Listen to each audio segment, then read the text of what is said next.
Que la abundante gracia y paz de nuestro Señor y Salvador Jesucristo sea guardando y afirmando la vida de cada uno de ustedes en el eterno propósito de Dios.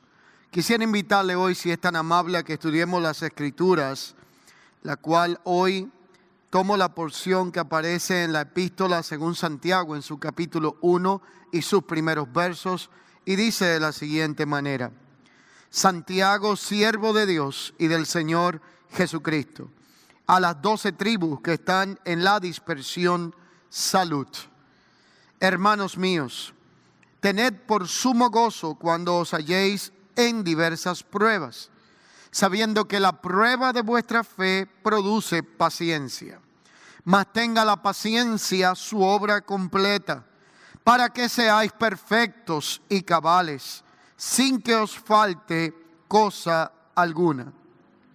Y si alguno de vosotros tiene falta de sabiduría, pídala a Dios, el cual da a todos abundantemente y sin reproche, y le será dada. Pero pida con fe, no dudando nada, porque el que duda es semejante a la onda del mar, que es arrastrada por el viento y echada de una parte a la otra. Mas tenga la paciencia su obra completa, para que seáis perfectos y cabales, sin que os falte cosa alguna. Quisiera dar continuidad a la temática las aflicciones del tiempo presente. En este magistral capítulo, Santiago nos habla a nosotros sobre la importancia de entender el propósito que se esconde detrás de cada aflicción que podamos enfrentar en nuestra vida. La Escritura habla de que la primera intención de esta epístola o declaración era para hablar a las 12 tribus de Israel, a aquellos que se encontraban expatriados y que se encontraban en medio de una dispersión en su momento por diversas situaciones que estaban aconteciendo. Algunos eran perseguidos por causa de su fe. Otros habían sido desplazados de un territorio a otro por causa de conflictos que se habían generado entre nación y pueblos, por los cuales las causas por las cuales ellos habían sido desplazados eran diversas. Pero la realidad que plantea la Escritura es que Santiago toma el detenimiento, hablando en primera intención a ellos y luego a nosotros, quienes hayamos alcanzado el fin de los tiempos y quienes siglos después disfrutamos de esta poderosa declaración.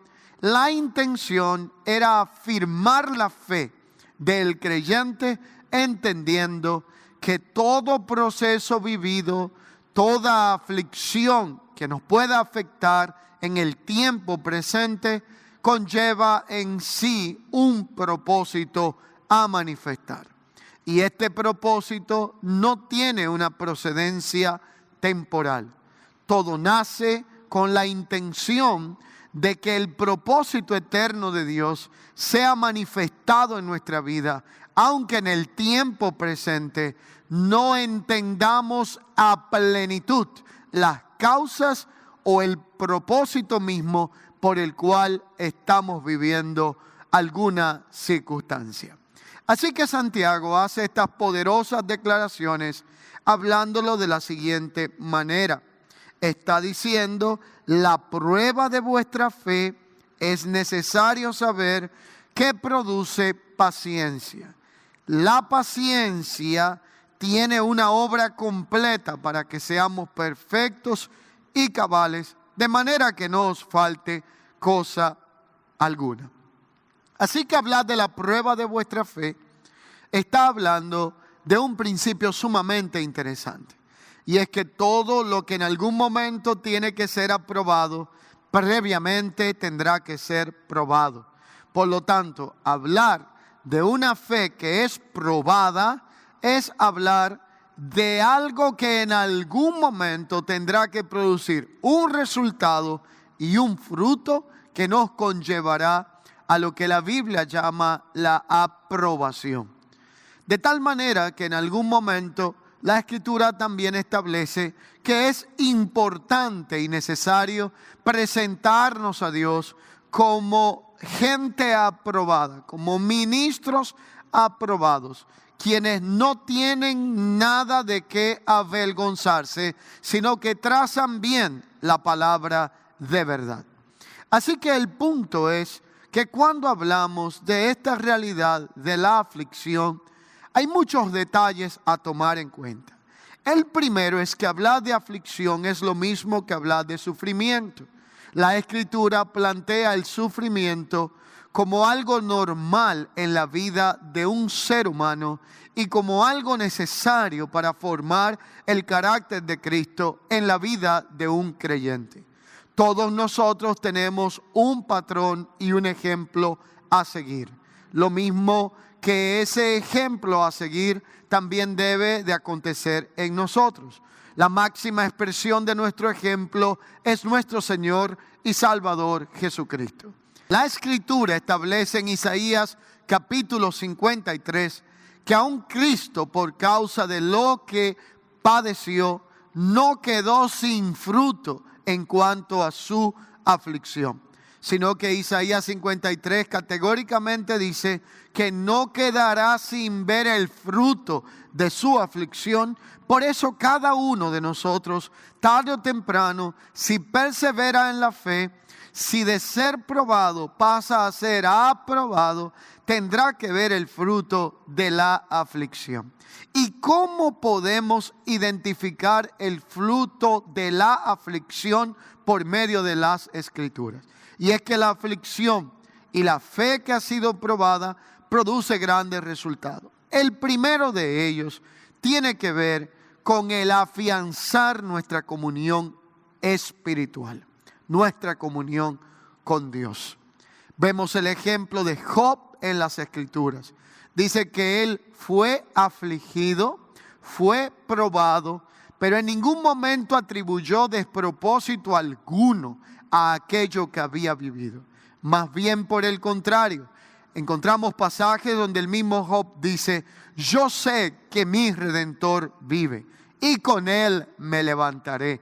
Y aunque esta mi carne sea deshecha, con mis ojos yo veré a Dios y no con los de otros. Luego, al final del libro que lleva su nombre, encontramos en Job, en su capítulo 42, una expresión sumamente relevante. Y es que Job dice: yo hablaba lo que no entendía, de a oídas te había oído, mas ahora mis ojos te ven. Yo te preguntaré y tú me enseñarás. Así que en ningún momento atribuyó despropósito a la aflicción y los procesos vividos y a la realidad que él vivió en su momento, al igual que los suyos. Probablemente uno se puede preguntar en este tiempo: ¿cuál propósito podemos ver a todo lo que está aconteciendo? Bueno, esto tiene que ser enfocado de una manera responsable. El que conoce al Señor y tiene una firmeza de fe en su vida y en su corazón como hijo de Dios, podrá ver a través de una lente y se identifica como la visión de fe de cada circunstancia que vivimos. El que no tiene en cuenta a Dios puede verlo desde otra perspectiva. Vamos a observar dos panoramas: un mundo sin Dios y sin esperanza, que no tomó en cuenta a Dios y que tampoco lo quiere hacer en un momento como el que vivimos de aflicción global. Y tomemos en cuenta a creyentes que probablemente tuvieron fe, pero ahora necesitamos ser afirmados en cuanto a la fe que tenemos en Cristo Jesús. Primero voy a hablar de un mundo sin Dios y sin esperanza, de personas que probablemente creen que todo lo que estamos viviendo hoy es culpa de un Dios que quiere castigarnos, de un Dios que no piensa más que en ponernos a vivir procesos de adversidad sin propósito alguno. Y quiero empezar haciendo algunas aclaraciones. La primera, es que hay aspectos en la vida, macros o micros, que no necesariamente Dios es quien los propicia a pesar de su soberanía, sino que Dios los permite porque sabe que detrás de ellos existe un propósito. La realidad es que hoy, más que nunca, podemos ver cómo cantidad de personas reaccionan de manera diferente. Algunos empiezan a proferir maledicencia hacia todo lo que tiene que ver con Dios, tratando de culparle a Él de aquello que el mismo hombre se ha encargado de producir por causa de la maldad en la tierra. Otros probablemente reclaman a Dios y otros se llenan de frustración, impotencia, indignación y terminan agrediendo y tal vez contendiendo con otros por medios sociales, por redes y tratando de buscar cuál es el culpable de realidades que hoy en día vive la humanidad. Un mundo sin Dios y sin esperanza nunca podrá haber propósito alguno detrás de cada adversidad. Pero ¿cómo actúa un hijo de Dios ante esta realidad? Esto es sumamente importante. Esto es lo que en realidad debemos de enfocarnos en momentos como el que nosotros vivimos. Un hijo de Dios tiene que entender que se nos ha puesto una gran demanda de fe. Una fe que tiene que ser probada para ser aprobada. Una fe que es mucho más preciosa que el oro y una fe que va más allá de una convicción. Es una posición bajo la cual estamos amparados como hijos de Dios, y otros que no conocen del Señor tienen acceso a esta fe desde la perspectiva tradicional, religiosa, histórica, de manera que alguien puede tener una fe tradicional, puede tener una fe religiosa, puede tener una fe que le fue heredada de sus padres, aunque no tenga una convicción profunda de lo que esa fe significa. Así que la realidad es que cuando nuestra fe es probada, nuestra fe debe de ser hallada en un posicionamiento correcto, entendiendo que la prueba de nuestra fe produce paciencia. La paciencia no es más que la ciencia de aprender a esperar. Aprender a esperar por razones naturales de la vida, procesos vividos, pero en nuestro caso, como hijos de Dios, aprender a esperar en Dios. Si algo estoy plenamente convencido, es que en este tiempo más que nunca, donde todo es rápido, donde todo se consigue a una gran velocidad, donde los autoservicios han propiciado una vida en donde usted no tiene que esperar por nada, sino sencillamente venir en su vehículo, hacer una línea y en pocos minutos después que paga tener de manera instantánea las cosas en sus manos, hemos perdido la capacidad de aprender a esperar. Aprender a esperar en Dios implica abrazarnos de lo que Él ha dicho que hará a favor de nuestras vidas. Aprender a esperar en Dios involucra tener una profunda convicción de que aunque cielo y tierra pasarán, su palabra no pasará. Lo segundo que podemos ver cuando nuestra fe es probada, es que cuando nuestra fe es probada, vamos a avanzar en cuanto a lo que tiene que ver con la madurez espiritual y la madurez en nuestra vida. ¿Cómo poder hablar de la madurez? Es importante resaltar que la madurez no tiene que ver necesariamente con la edad de un ser humano. Usted puede ver personas que son de una edad muy avanzada y actúan, se comportan, hablan y piensan de una manera que no se compensa con los años de vida.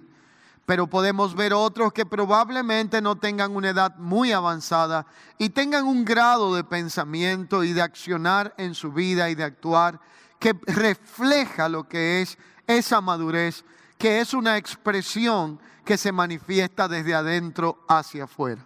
Así que la madurez espiritual es el segundo resultado que tendremos de una fe que ha sido probada y aprobada. Lo tercero que vamos a encontrar dentro de este mismo orden es el incremento de la sabiduría de parte de Dios dada a nuestra vida. Esa sabiduría que viene para darnos la capacidad y la habilidad de saber afrontar los tiempos con entendimiento, con enfoque preciso y tomando las decisiones y las acciones que demanda la temporada en que nos ha tocado vivir. Esta realidad nos lleva a reflexionar que una fe que no sea probada no puede ser una fe aprobada. Por eso aquel que entiende que vivimos momentos relevantes buscará el hacer un autoanálisis en cuanto a cómo está la medida de fe en nosotros. Una fe que se alimenta, oye, ve y piensa y que percibe la realidad externa que nos rodea. Una fe que no es irracional, una fe que sí consulta la lógica porque no es ilógica, y una fe que se alimenta de la palabra del Señor. Pues la misma Escritura dice que la fe viene por el oír, y el oír la palabra del Señor. Por lo tanto, este es un momento crucial para que la iglesia sea afirmada en cuanto a su fe en Cristo Jesús. Una fe que no se basa en aspectos superficiales, temporales o pasajeros de la vida, sino en aquello que es eterno y que es gobernado por lo que no se ve, pues lo que se ve es el resultado de lo que no se veía. Esta fe que está siendo probada en nosotros es una fe que tiene que ser hallada en alabanza. Es una fe que está fundamentada en Cristo Jesús, el autor y consumador de la fe, según declara Hebreos en su capítulo 12, versos 1 en adelante, por lo cual Hebreos y el escritor del mismo nos invita a que pongamos el enfoque, lo llama así, la mirada en Jesús, el autor y consumador de la fe. La misma Biblia dice, quien por el gozo puesto delante de él sufrió la cruz y menospreció el oprobio. Por lo tanto, esto significa que ninguna aflicción del tiempo presente será suficiente para invalidar el propósito de Dios a favor de nuestra vida. Esta realidad planteada en las Escrituras también la explica de otras maneras a través de la palabra del Señor. ¿Cómo dice la palabra del Señor que esta fe es probada y cuáles son los resultados que la prueba de la misma manifestará en nuestra vida? En 2 de Corintios capítulo 4, verso 17, la palabra de Dios dice lo siguiente: porque esta leve tribulación momentánea produce en nosotros un cada vez más excelente y eterno peso de gloria. Esta leve tribulación momentánea produce en nosotros un cada vez excelente, mayor peso de gloria, el cual es eterno. Quiero tomar aquí dos declaraciones. La primera es la palabra tribulación. ¿Por qué quiero hablar de esta palabra? Aquí el escritor, en este caso Pablo, se está refiriendo a un proceso interno vivido, el cual demanda una autorrevisión de nuestra vida y de nuestro corazón. Por lo tanto, la tribulación es aquella encargada de revelar lo que está dentro de nuestro corazón. Cuando somos atribulados es como si se nos pasara una especie de revisión interna, de radiografía interna, emocional, espiritual, para saber qué es lo que tenemos por dentro y que nosotros mismos nos demos cuenta de qué es lo que Dios quiere tratar con nuestra vida. Pero la segunda realidad a la que se aplica esta palabra en términos escatológicos es que para muchos la palabra tribulación solo está ligada a procesos externos de acontecimientos históricos o de índole global. Por eso en estos días escuchamos muchas personas hablar de que estamos ya en el momento final de la historia y de que eminentemente estamos viviendo días de gran tribulación en la tierra. Quiero plantear algo sumamente relevante y responsable.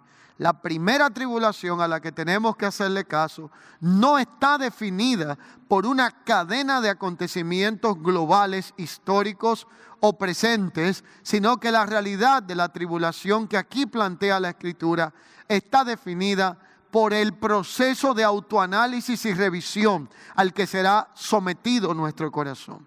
Y es que en aquel momento se le llamaba tribulador a una especie de instrumento que se usaba para arar la tierra, para remover las piedras, para remover las malezas y poder tener la tierra lista para la gran cosecha que en algún momento tenía que manifestarse, para sembrar la semilla correcta y que ésta pudiera asegurar el que produjera el fruto esperado.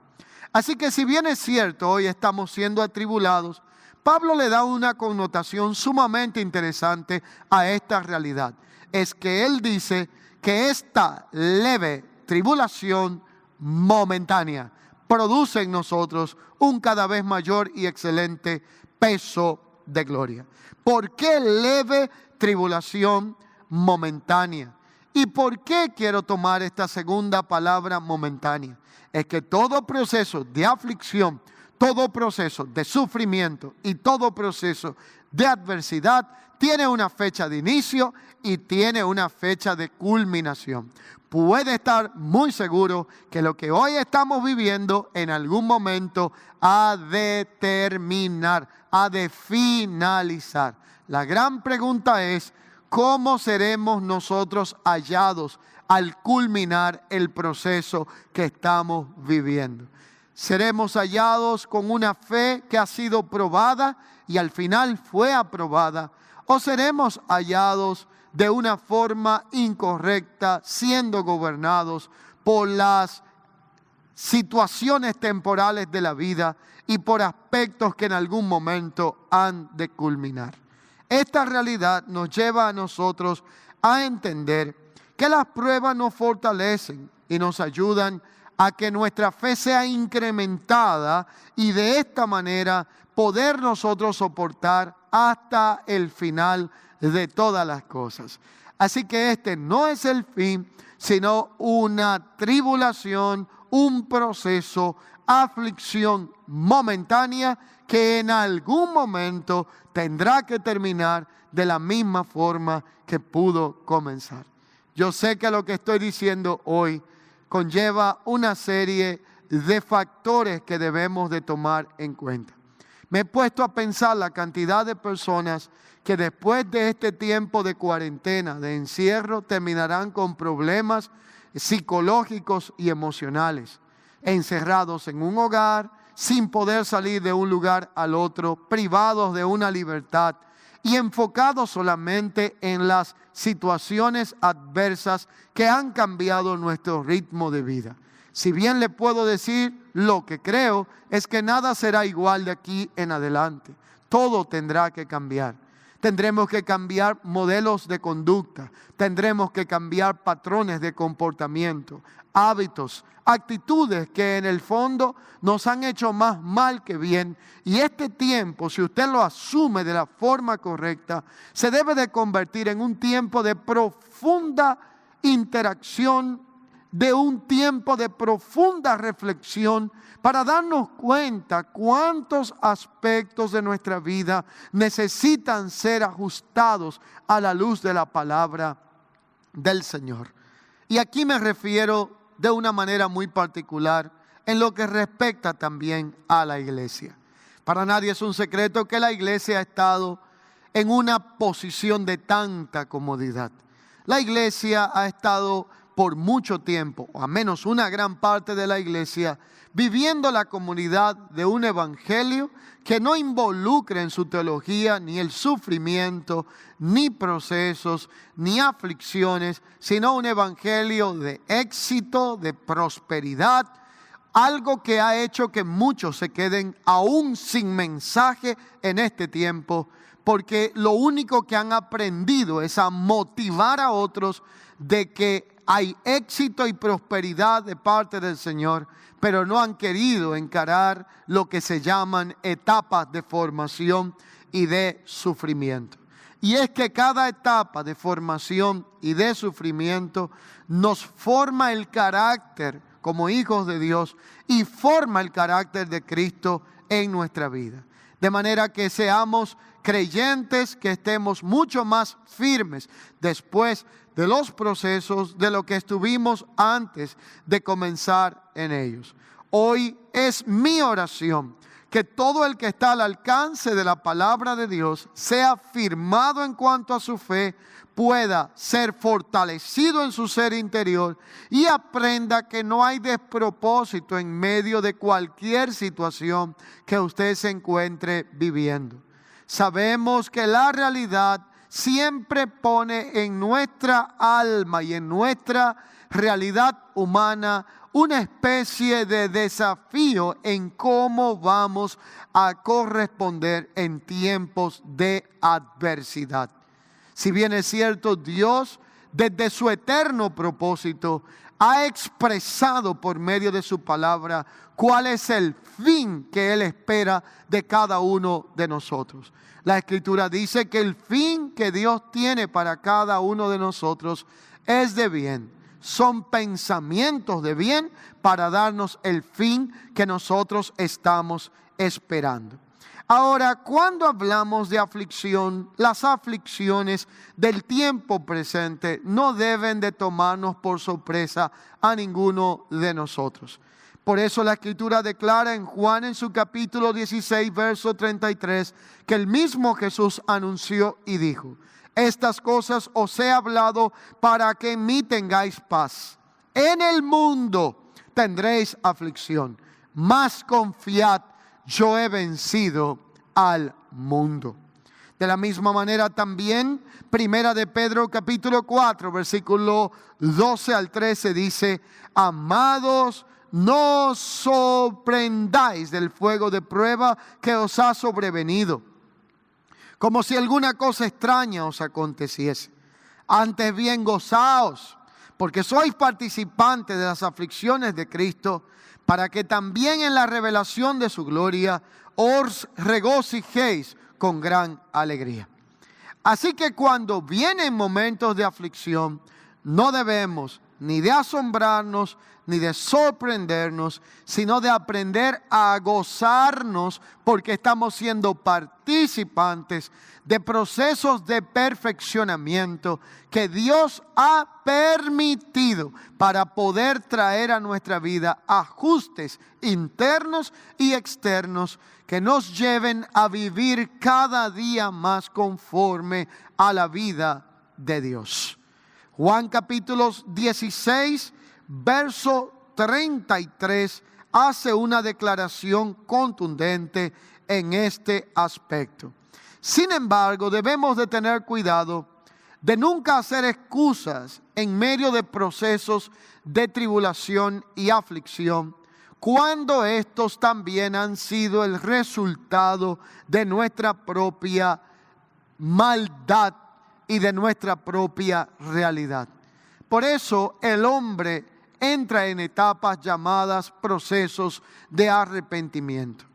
Este es un momento donde el hombre, en vez de culpar a Dios por las realidades que vivimos, debe de reflexionar en términos general cuáles son las actitudes que nos han llevado a donde estamos hoy día.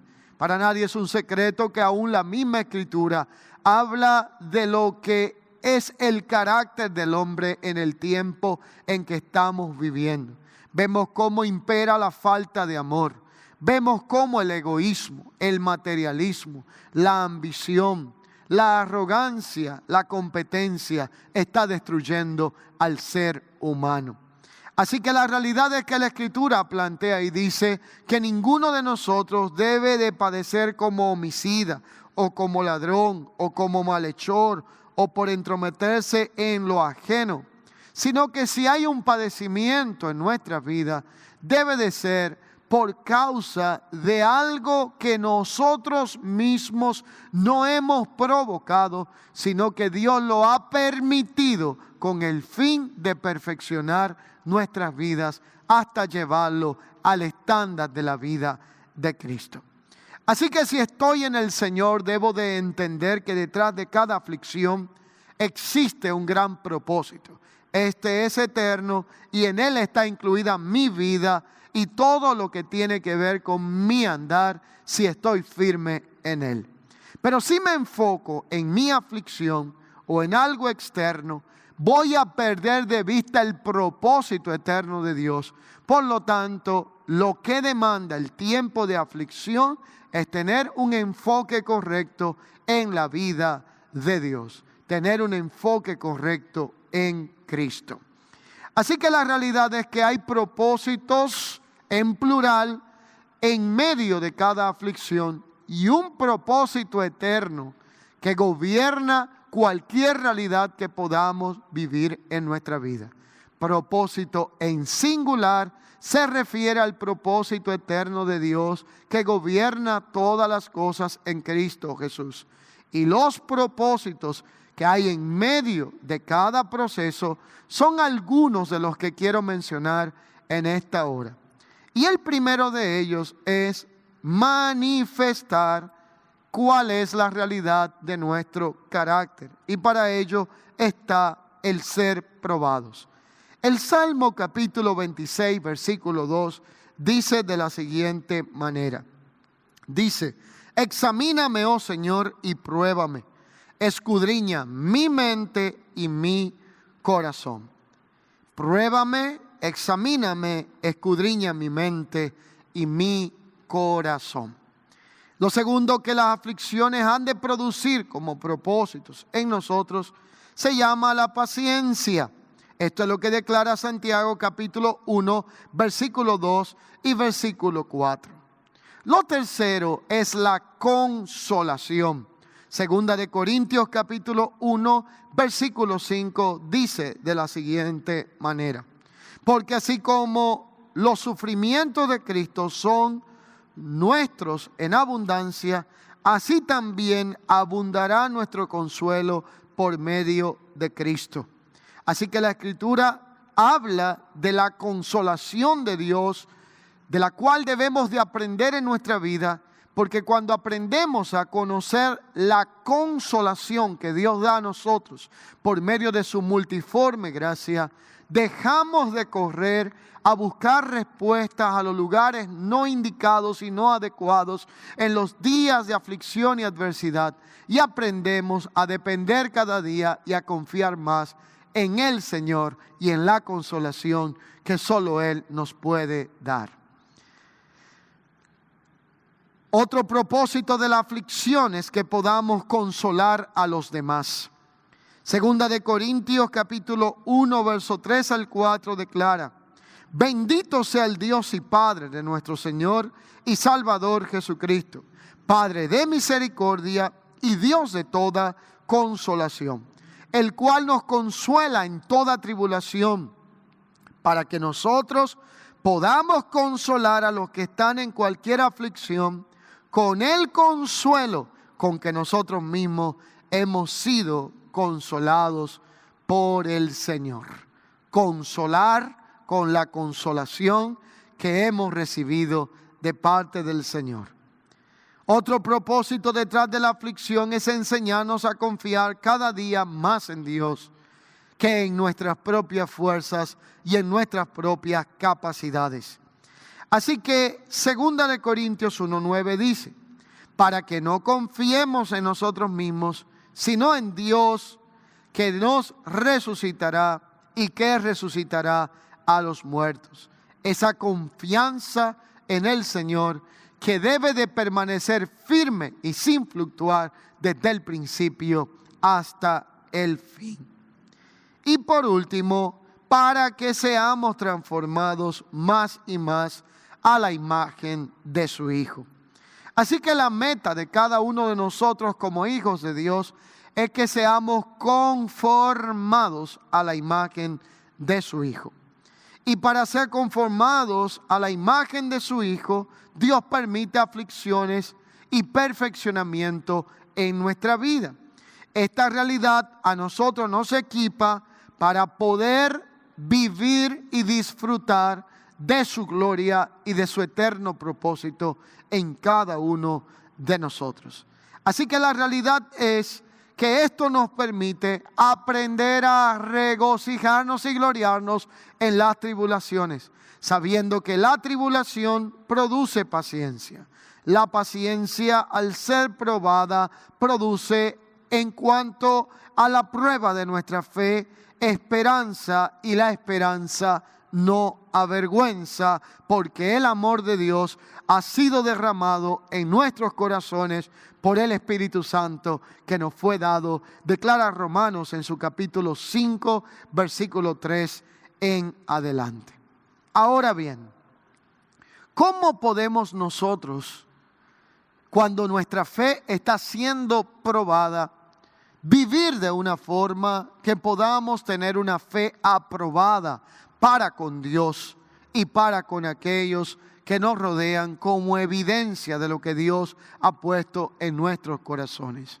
¿Se ha puesto usted a pensar cuántas oportunidades tenemos en estos días para evidenciar la fe que Dios ha puesto en nosotros para con otros?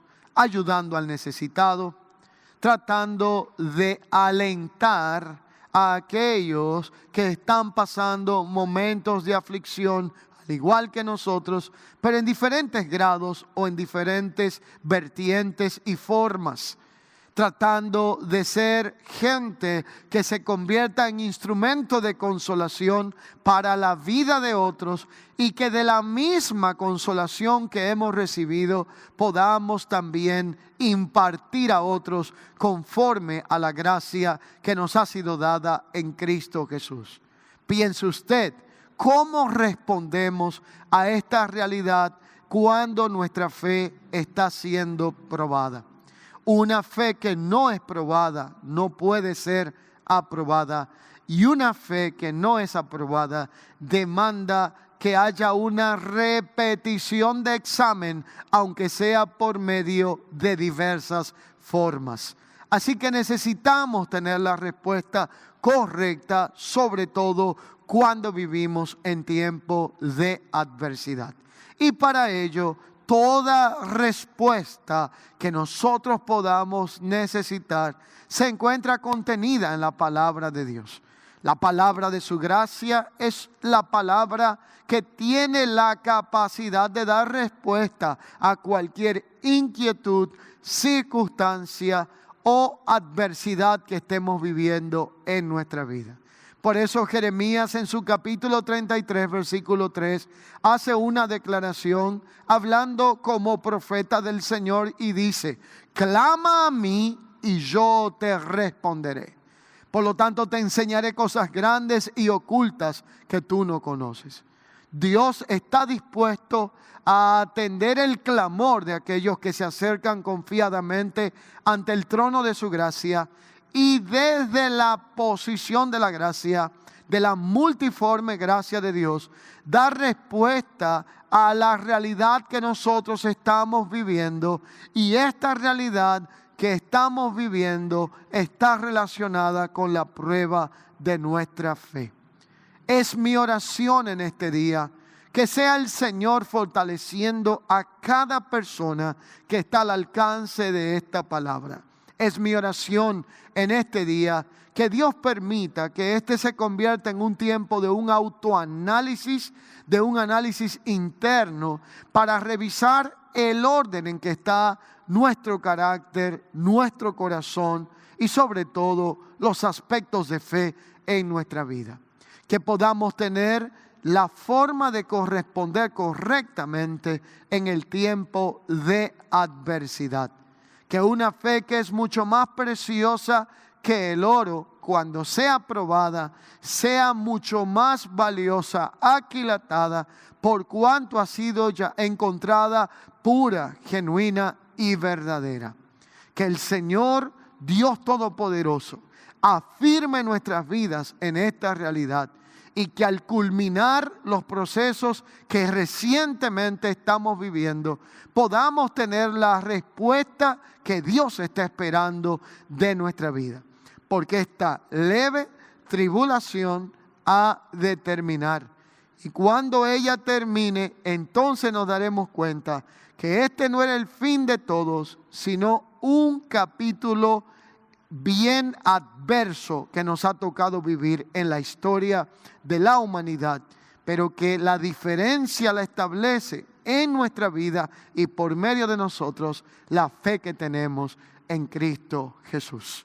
Es mi oración que cada persona al alcance de esta palabra pueda reposar en el Señor, puedas descansar en Él, echando sobre Él toda ansiedad, toda preocupación y aprendiendo de Él que es manso y humilde de corazón, para que podamos hallar descanso en nuestra alma, que podamos afianzarnos y abrazar cada día más nuestra comunión en el Señor y que podamos estar firmes en el eterno propósito del Señor para nuestras vidas. Que nuestra identidad como hijos de Dios cada día sea más evidenciada, afirmada, y que nosotros podamos dar fruto aún en medio de la aflicción, de la naturaleza que gobierna nuestras vidas como hijos de Dios. Que alguien que me esté viendo que probablemente no conoce al Señor como único Señor y Salvador de su vida, se preguntará: ¿qué hago yo en este momento? Quiero decirle que no hay nada mejor que reflexionar en la realidad de nuestra existencia.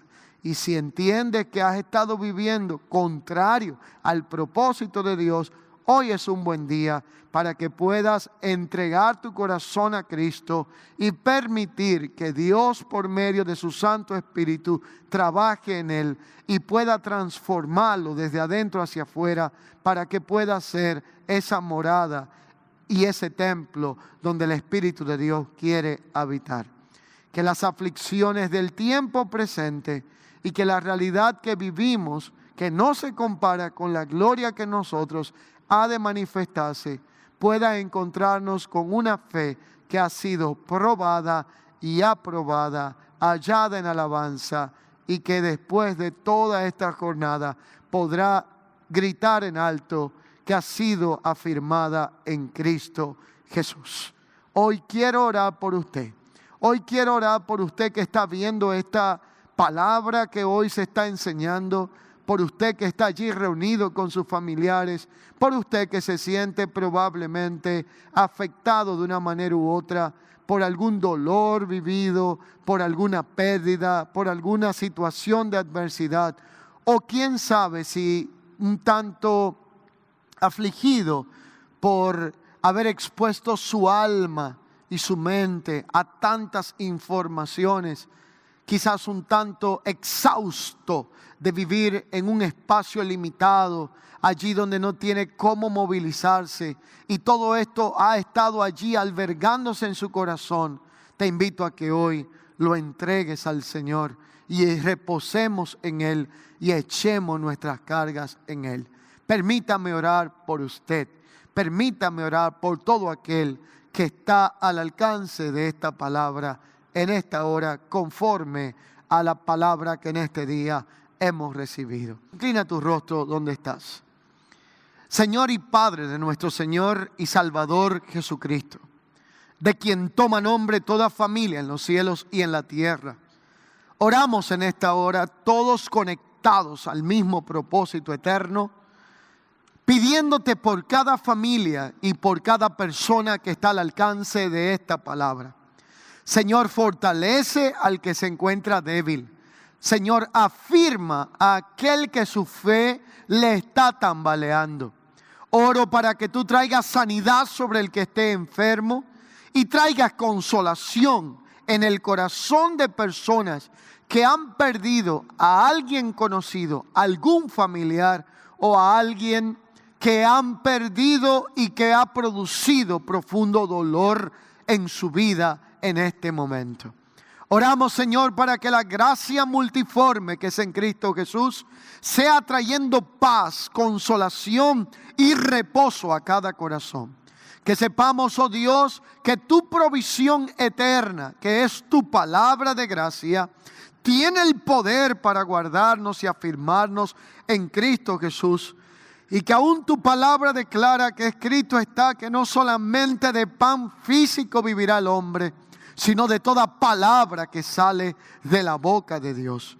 Oro para que cada vida que está conectada en esta hora, oro por cada persona que allí en su hogar está disfrutando de esta palabra, para que la paz que sobrepasa todo entendimiento sea impartida en esos corazones, en esos hogares, y tú traigas, Señor, un ambiente de comunión, de coinonía, de reposo, y que ahora mismo comiences a hacer milagros creativos por medio de tu Santo Espíritu. Que este sea un día maravilloso, un día de fortalecimiento de nuestro ser interior, un día para enfocarnos más en tu eterno propósito y ser afirmados en Cristo Jesús, Señor nuestro. Gracias te damos, Señor, y de esta manera oramos en el nombre de tu Hijo amado Jesús. Amén y amén. Si hay alguien que como amigo nos ve en esta hora y nunca ha orado para que Cristo sea el Señor, único y suficiente Salvador de su vida, quiero de la misma manera invitarte a que puedas orar ahí donde está. Orar tiene que ir acompañado por un previo proceso, el cual identificamos en la Escritura como arrepentimiento. Por lo tanto, la oración que hoy hagas será determinante sobre todas las cosas si con un corazón rendido puedes orar y hablar con Dios en esta hora. Así que te invito a que donde estás repitas las siguientes palabras conmigo. Señor Jesús, en este momento reconozco que te necesito. Por eso te pido perdón por todos los pecados que hasta hoy he cometido. Y hoy públicamente confieso a Jesucristo como el Señor, único y suficiente Salvador de mi vida. Creo que Cristo es mi Señor. Creo que Dios le levantó de entre los muertos. Y te doy gracias por el amor y la misericordia que has tenido para conmigo. Todo esto lo pido en el nombre de Jesús. Amén. Si has hecho esta oración, te invitamos a que nos escribas a las direcciones que aparecen acá en pantalla, llames a los números que están acá. Y si no estás cerca de nosotros, si tienes una iglesia, una comunidad de fe aledaña a donde estás, aunque ahora mismo no se pueda congregar, por favor manténgase en contacto con otros hermanos que juntos puedan compartir su fe en Cristo por medio de la palabra de Dios y por medio de una vida de oración. Será hasta la próxima, que este sea un día maravilloso en familia, en su hogar, y que la paz que sobrepasa todo entendimiento siga guardando sus pensamientos y sus corazones en Cristo Jesús. Será hasta la próxima.